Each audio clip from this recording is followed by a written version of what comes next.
Suatu hari, saat kota Madinah sedang dalam suasana aman dan tenang, terlihat dari tepat ketinggian di pinggir kota, debu tebal yang mengepul ke udara. Debu itu semakin meninggi, bergumpal-gumpal hingga hampir menutupi angkasa. Angin yang bertiup menyebabkan gumpalan debu dari butiran pasir Sahara yang lembut dan terbang menghampiri pintu-pintu rumah di Madinah dan berhembus dengan kuatnya di jalan-jalan. Orang-orang menyangka ada badai yang menyapu dan menerbangkan pasir, tetapi kemudian dari balik tirai debu itu mereka mendengar terbesit kabar tentang kedatangan kafilah besar yang panjang. Tak lama kemudian 700 kendaraan yang syarat dengan muatannya memenuhi jalan-jalan dan mengguncang Madinah.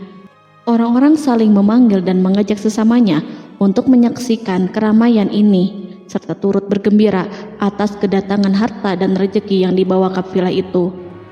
Ummul Mukminin Aisyah ketika itu mendengar suara hiruk-pikuk kafilah yang bergerak maju, bertanya, apakah yang terjadi di kota Madinah? Ada yang menjawab, kafilah Abdurrahman bin Auf baru datang dari Syam membawa barang-barang dagangannya. Jadi kafilah itu yang telah menyebabkan semua guncangan ini? Tanya Ummul Mukminin. Benar, wahai Ummul Mukminin. Jumlahnya 700 kendaraan. Ummul Mukminin menggeleng-gelengkan kepala. Pandangannya menerawang jauh seolah-olah sedang mengingat-ingat peristiwa yang pernah dilihat atau ucapan yang pernah didengarnya. Kemudian ia berkata, aku pernah mendengar Rasulullah bersabda, aku melihat Abdurrahman bin Auf masuk surga dengan merangkak. Abdurrahman bin Auf masuk surga dengan merangkak? Mengapa ia tidak memasukinya dengan melompat atau lari-lari kecil bersama angkatan pertama para sahabat Rasulullah? Sebagian sahabat menyampaikan cerita Aisyah kepadanya, maka ia pun teringat telah mendengarkan hadis dari Nabi lebih dari satu kali dan dengan redaksi yang berbeda-beda. Sebelum tali-tali pengikat perniagaannya dilepas, Abdurrahman melangkahkan kakinya ke rumah Aisyah lalu berkata kepadanya, engkau telah mengingatkanku suatu hadis yang tidak pernah kulupakan, maka saksikanlah bahwa kafilah ini dengan semua muatannya beserta kendaraan dan perlengkapannya aku persembahkan di jalan Allah. Seluruh muatan 700 kendaraan itu dibagi-bagikan sebagai perbuatan baik yang agung. Peristiwa yang satu ini saja sudah cukup untuk mengukir sebuah gambaran yang sempurna tentang kehidupan sahabat Rasulullah Abdurrahman bin Auf. Dialah saudagar sukses yang lebih sukses daripada kesuksesan yang pernah ada. Dia merupakan orang kaya dengan kekayaan yang melimpah ruah. Dia adalah seorang mukmin yang bijaksana yang tidak ingin bagian dari keuntungan agamanya hilang begitu saja dan tidak sudi kekayaannya membuat dirinya tertinggal dari kafilah iman dan pahala surga. Untuk itu, ia mendermakan harta kekayaannya dengan kemurahan hati dan kesadaran nurani. Sebelum saya melanjutkan kisahnya, dimohon kepada pemirsa untuk menonton video ini sampai selesai, serta mohon dukung channel ini supaya semakin berkembang dengan cara like serta berikan komen positifnya. Semoga dukungan pemirsa menjadi pahala dan dimudahkan segala urusan pemirsa di dunia dan akhirat. Bismillahirrohmanirrohim. Abdurrahman bin Auf adalah seorang dari 8 orang yang lebih awal masuk Islam. Abu Bakar datang kepadanya menyampaikan Islam, termasuk kepada Utsman bin Affan.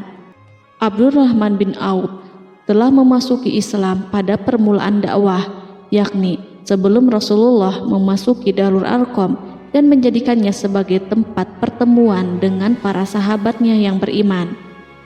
Tidak ada persoalan yang tertutup bagi mereka dan tiada keraguan yang menjadi penghalang.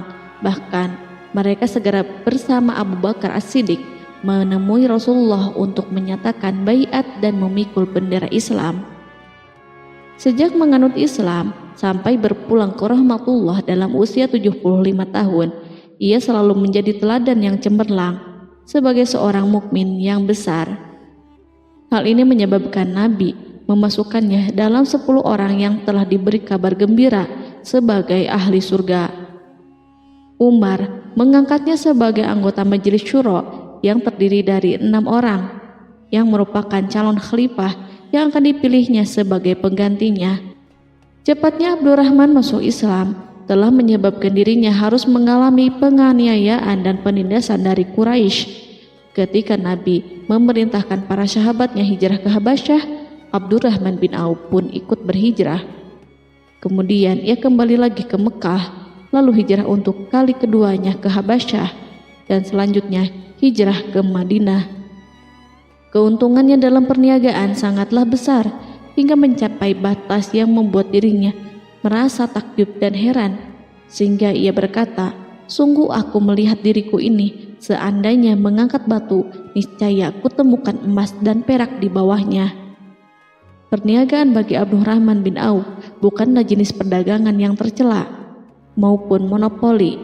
Bahkan ia sendiri bukanlah orang yang berlomba-lomba untuk mengumpulkan harta atas dorongan agar menjadi orang kaya.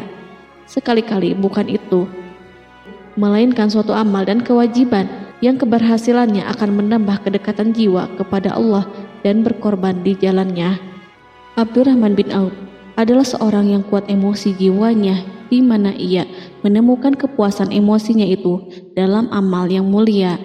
Apabila ia tidak sedang sholat di masjid dan tidak sedang berjihad dalam peperangan, ia pasti sedang mengurus perniagaannya yang berkembang pesat. Sehingga kafilah-kafilah dari Mesir dan Syria membawa ke Madinah barang-barang muatan yang dapat memenuhi kebutuhan seluruh jazirah Arab, baik pakaian maupun makanan. Yang menunjukkan kepada kita bahwa seorang yang kuat emosi jiwanya adalah ketika kaum muslimin hijrah ke Madinah. Rasulullah pada waktu itu menerapkan aturan untuk mempersaudarakan 2 orang sahabat, salah seorang dari muhajirin warga Mekah dan yang lainnya dari Ansor penduduk Madinah. Persaudaraan ini berjalan dengan sempurna hingga membuat hati terpesona. Orang-orang Ansor yang merupakan penduduk asli Madinah membagi seluruh kekayaan miliknya menjadi 2 dengan saudaranya dari kalangan muhajirin. Bahkan istri pun direlakannya. Ketika itu Rasulullah mempersaudarakan antara Abdurrahman bin Auf dengan Sa'ad bin Rabi. Sa'ad bin Rabi berkata kepada Abdurrahman, "Saudaraku, aku adalah penduduk Madinah yang paling banyak harta. Silahkan pilih separuh hartaku dan ambillah. Aku juga mempunyai 2 istri. Perhatikanlah yang lebih menarik hatimu, dan aku akan menceraikannya sehingga engkau dapat memperistri dirinya." Abdurrahman bin Auf pun menjawab, "Semoga Allah memberkahi dirimu dalam istri dan hartamu. Tunjukkanlah kepadaku letak pasar." Abdurrahman pergi ke pasar. Ia berjual beli di sana dan mendapatkan keuntungan.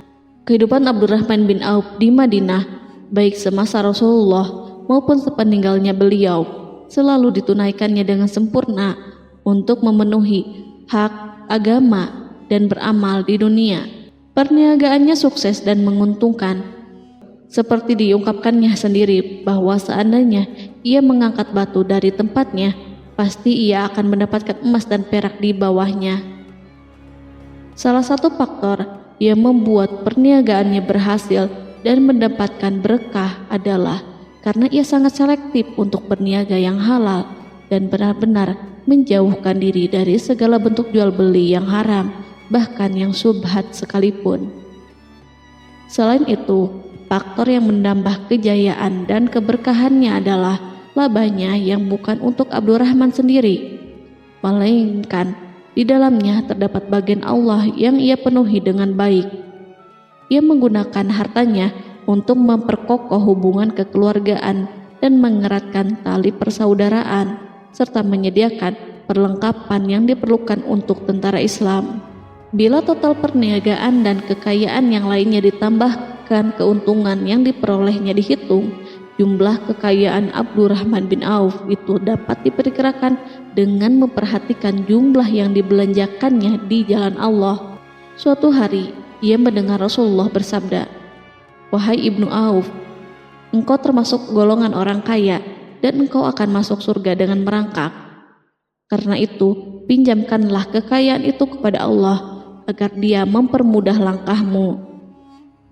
Sejak ia mendengar nasihat Rasulullah ini dan menyediakan bagi Allah pinjaman yang baik, Allah justru semakin melipat gandakan kekayaannya hingga berlimpah ruah.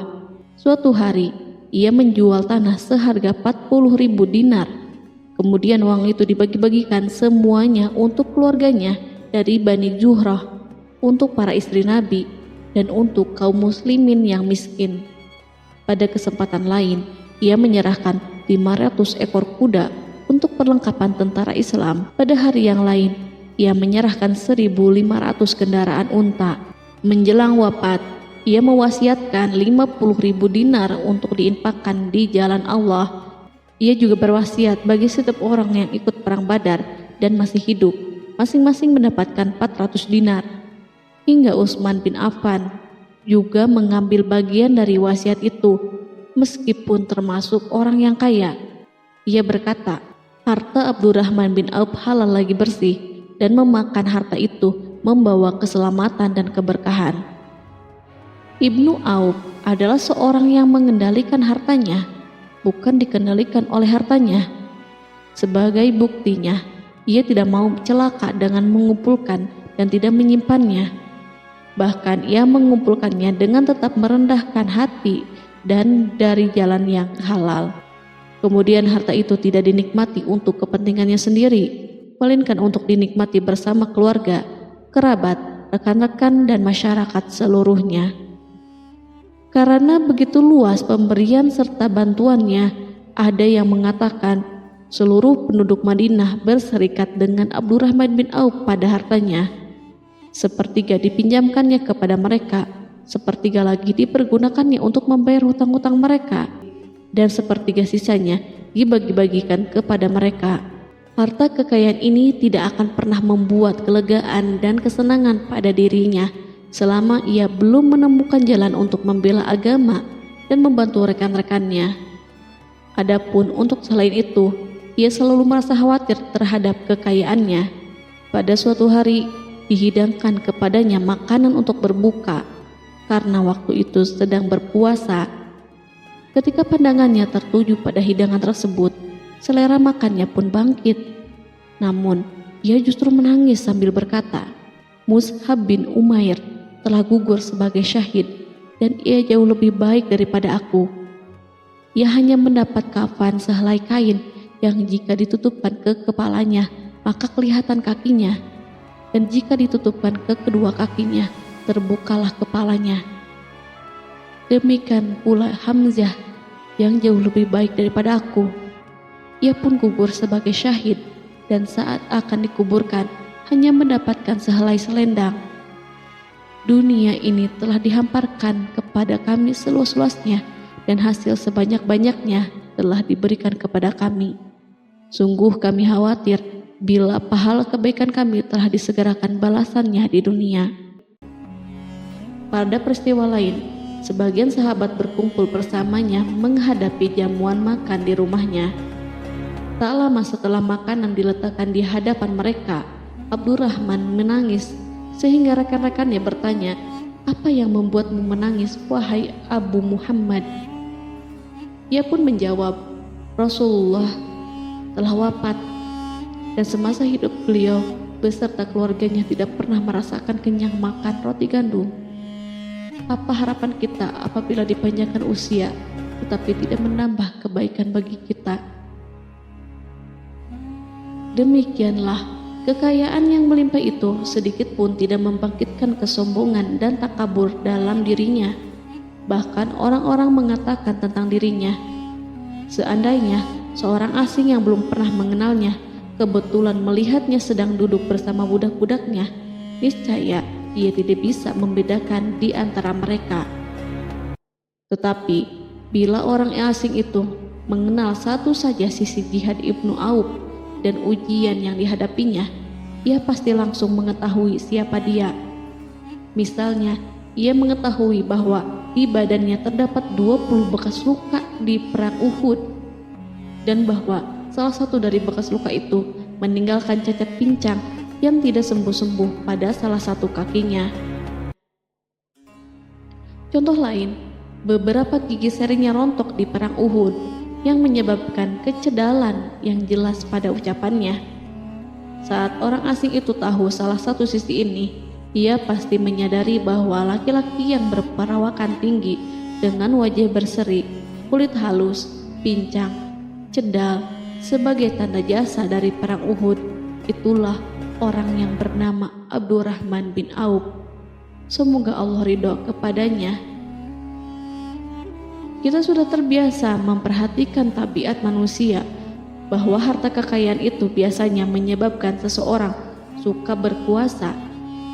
Artinya, orang-orang kaya selalu gandrung untuk memiliki pengaruh guna melindungi kekayaan mereka dan melipat gandakan pengaruh itu. Selain untuk memuaskan nafsu demi kebanggaan dan kepuasan pribadi, semua ini merupakan sifat yang biasa dibangkitkan oleh kekayaan. Tetapi bila kita melihat Abdurrahman bin Auf dengan segala kekayaannya yang melimpah, menemukan manusia ajaib yang sanggup menguasai watak dasar manusia dalam bidang ini dan melangkahinya ke puncak ketinggian yang istimewa. Peristiwa itu terjadi ketika Umar bin Khattab hendak berpisah dengan rohnya yang suci dan memilih 6 orang di antara mereka, para sahabat Rasulullah, agar memilih salah seorang di antara mereka untuk menjadi khalifah yang baru. Pada waktu itu, semua jari menunjuk kepada Ibnu Auf. Bahkan sebagian sahabat telah menegaskan bahwa dialah yang berhak menjadi khalifah di antara 6 orang itu. Namun, ia menjawab, "Demi Allah, seandainya diambilkan pisau lalu ditaruh ke atas leherku, kemudian kalian menusukkannya sampai tembus, itu lebih baik aku sukai daripada menerima jabatan tersebut." Demikian, saat awal 6 orang terpilih itu mengadakan pertemuan untuk memilih salah seorang di antara mereka untuk menjadi khalifah yang akan menggantikan Al-Faruq, Umar bin Khattab, Abdurrahman telah menyatakan kepada mereka bahwa ia telah melepaskan haknya yang dilimpahkan Umar kepadanya sebagai salah seorang dari 6 calon yang akan dipilih menjadi khalifah. Dengan demikian, kewajiban mereka untuk melakukan pemilihan itu terbatas di antara mereka yang berlima saja. Sikat juhudnya terhadap jabatan dan pangkat ini dengan cepat telah menempatkan dirinya sebagai hakim di antara 5 orang tokoh terkemuka itu. Mereka menerima dengan senang hati agar Abdurrahman bin Auf menetapkan pilihan kepada khalifah itu terhadap salah seorang di antara mereka berlima. Ali mengatakan, "Aku pernah mendengar Rasulullah menyifatimu bahwa engkau adalah orang yang dipercaya oleh penduduk langit dan dipercaya pula oleh penduduk bumi." Ibnu Auf akhirnya memilih Utsman bin Affan untuk jabatan khalifah dan lainnya pun menyetujui pilihannya. Itulah hakikat seorang laki-laki yang kaya raya dalam Islam. Apakah Anda telah memperhatikan bagaimana Islam telah mengangkat dirinya jauh di atas kekayaan dengan segala godaan dan penyesatannya itu, dan bagaimana ia menempa kepribadiannya dengan sebaik-baiknya? Pada tahun 32 Hijriah, tubuhnya berpisah dengan roh. Ummul Mukminin Aisyah memberinya kemuliaan khusus yang tidak diberikan kepada orang lain dengan memberikan usulan kepadanya ketika ia masih terbaring di ranjang menuju kematian agar bersedia dikuburkan di pekarangan rumahnya berdekatan dengan Rasulullah, Abu Bakar, dan Umar. Namun ia memang seorang muslim yang telah dididik Islam dengan sebaik-baiknya, sehingga merasa malu bila dirinya diangkat dan disandingkan dalam kedudukan tersebut. Selain itu, ia telah membuat janji dan ikrar yang kuat dengan Utsman bin Maz'un, yakni jika salah seorang di antara mereka meninggal sesudah yang lain, hendaklah ia dikuburkan di dekat sahabatnya itu. Saat rohnya bersiap-siap memulai perjalanan yang baru, air matanya meleleh, sedangkan lidahnya bergerak-gerak mengucapkan kata-kata, "Aku khawatir dipisahkan dari sahabat-sahabatku karena kekayaanku yang melimpah ruah." Namun, ketenangan dari Allah segera menyelimutinya. Lalu senyuman tipis menghiasi wajahnya disebabkan sukacita yang memberi cahaya dan kebahagiaan yang menenteramkan jiwa. Ia memasang telinganya untuk menangkap sesuatu, seolah-olah ada suara yang lembut merdu yang datang mendekat. Ia sedang mengenang kebenaran sabda Rasulullah yang pernah beliau ucapkan, Abdurrahman bin Auf di dalam surga. Ia barangkali juga sedang mendengarkan janji Allah dalam kitabnya. Orang yang menginfakkan hartanya di jalan Allah, kemudian tidak mengiringi apa yang diinfakkan itu dengan menyebut-nyebut dan menyakiti perasaan penerima, maka memperoleh pahala di sisi Rabb mereka. Tidak ada rasa takut pada mereka dan mereka tidak bersedih hati. Quran Surat Al-Baqarah ayat 262.